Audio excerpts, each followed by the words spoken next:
Hello everyone and welcome to the team report for the team that I used in the International Challenge of May, which you can see I got a standing of 906, which doesn't sound great, and it's not like the rating is like, but I did only play 27 out of the 45 games that we were allowed to play, mostly because I got too much of a chicken to really try and, climb higher, because if I lost I would lose so much rating, and I wanted to have the best shot as possible to try and, qualify for the Players' Cup. So I don't know if I made that yet. I'm hoping, because a lot of the good players are usually Japanese, and there's people from all over the world competing, so I'm hoping it's enough.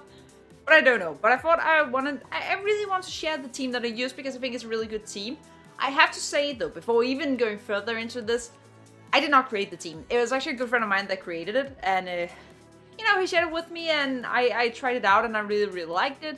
I made some very small changes, but overall it's his idea, all of it, setting these Pokemon together and whatnot. So all the credit to him.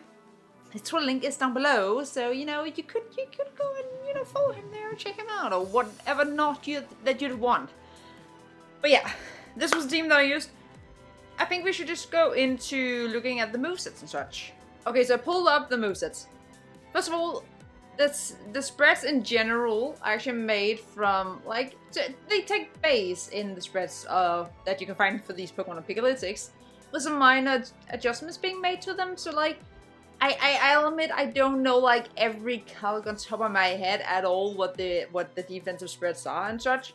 I can only really just say the roles of the Pokemon. But what using this team, would you basically lead 19 out of 20 times approximately, you'll actually lead Alcremie and Lapras and just win from there, is kind of my experience. Because Gigantamax Lapras is so fat that not a lot of things can really one-shot it, so you're actually pretty safe. And the good thing about Alcremie is, what you find that people do when they see Lapras, that they want, if they have it, they'll lead something with Snarl. Because usually, the weakness policy Laprases and such, you can Snarl them and they get the special attack lowered, and Lapras does not really have a great special attack.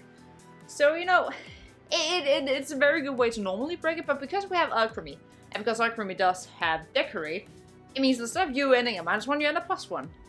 And that's when you get a Lapras boost, even just a +1, but preferably +2 or more, it begins to do a lot of damage, and people aren't really prepared for that. And if they lead something with Fake Out, well, Helping Hand now speeds Fake Out, so you can always do that if that ensures your KO that you need. And if not, you can still just protect Alcremie and get up your Veils with Lapras. So it's all in all just a really solid team.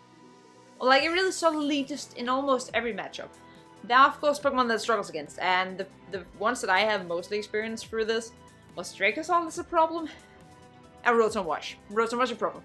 If they have those two Pokemon, they are going to bring them, and you kind of have to wait to deal with it. And the secondary, way to do that, at least for the Dracozolt, is that we do actually have Sand. And obviously Sand is good in any meta, but especially when you have Excadrill. With any Sand user, it becomes so good, because then you outspeed the Dragapult. Basically, the only thing you really have to worry about are Tailwind and other Excadrills that you speed tag with. So that's quite nice, and because you have Lapras that can set up the Veil, that means the T-type is suddenly a lot more bulky and can live a lot more hits. Obviously, fighting types are still a problem for T-type, even behind the Veil, then it's not fun to deal with. But basically, any other super effective move, which there is a lot on T-type, it gets the weakness policy propped, and suddenly it's actually, it hits like a truck. Even if they have said Arcanine with Snarl that wants to Will-O-Wisp you, you at least get to get to neutralize that with the weakness policy. Plus you get the speed. And also Togekiss is a solid Pokemon. That's the reason why it's the most used Pokemon, and it can do so many things. He has a mostly offensive Togekiss actually, and the move that I have clicked the least using this team this far is actually Follow Me. I usually always click Deathling Gleam, every once in a while I click Heat Wave, because Ferrothorns have a tendency to feel safe against Togekiss. Not against this one.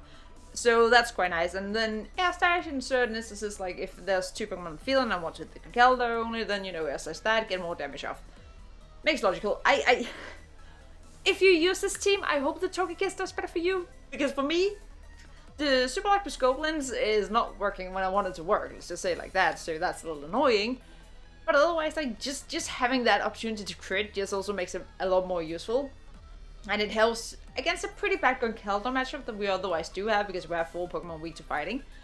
So that's also something that you really need to prioritize. If you're using it and you see that they have Conkeldurr, you need to have a way to deal with it. So that's like Lilify. Like, electric types, especially Rotom Wash and Dragosaur, and Conkeldurr you have to, you know, think about. The last thing that you also kind of have to think about is if you're up against Trick Room. But you have an Incineroar with Taunt, which it's funny enough, it's the Pokemon that I've used the absolute least on the team. But I also haven't faced a lot of Trick Room, so it kind of, I guess, neutralized in that way that, you know, haven't faced Trick Room, haven't really needed Incineroar. But it's still very nice to have, and there are matchups where it really shines and where, like, the Intimidate can be useful, Fake Out can be nice, Padding Shot to lower the special attack, which just makes things not hit at all if you have Lapras. But there are also the matchups, you know, as I said, 19 out of 20 times you'll bring Alcremie Lapras, but there are matchups where that's not your lead. So that's where, like, Incineroar, I think, personally gets a little bit of a bigger role, is when that certainly doesn't work. Like, you need to combine it in another way, because the Alcremie Lapras is the logical lead, so, like, in the matchups where it doesn't work, you really need to think. But otherwise, like, with this team, Alcremie also with Beer Berry, so it basically lives any Steel-type move, including max moves that should be thrown at you. And especially if you get behind Bills, like, things do nothing to it. So it can just stay there. And the good thing is that barring Excadrill and Togekiss, it's actually the fastest thing on the team. Because I wanted to make sure that it could decorate both Tyranitar and Lapras. And after that, Tita is actually faster. The original team, actually, Tita was slower. He is faster, because I had a couple of times where I was in a mirror match, where I was facing a Lapras and a Tita, and they had Veil Up, I had Veil Up. I couldn't one-shot their Lapras, but their Lapras was actually weakness policy. And I needed the Veil broken, and Tita was slower, so I couldn't Brick Break before, you know, Lapras attack. So that's a little thing where I kind of tweaked a little bit with the speed, so like Alcremie is faster than Tita. Then 1 point beneath that, we have Lapras and Incineroar.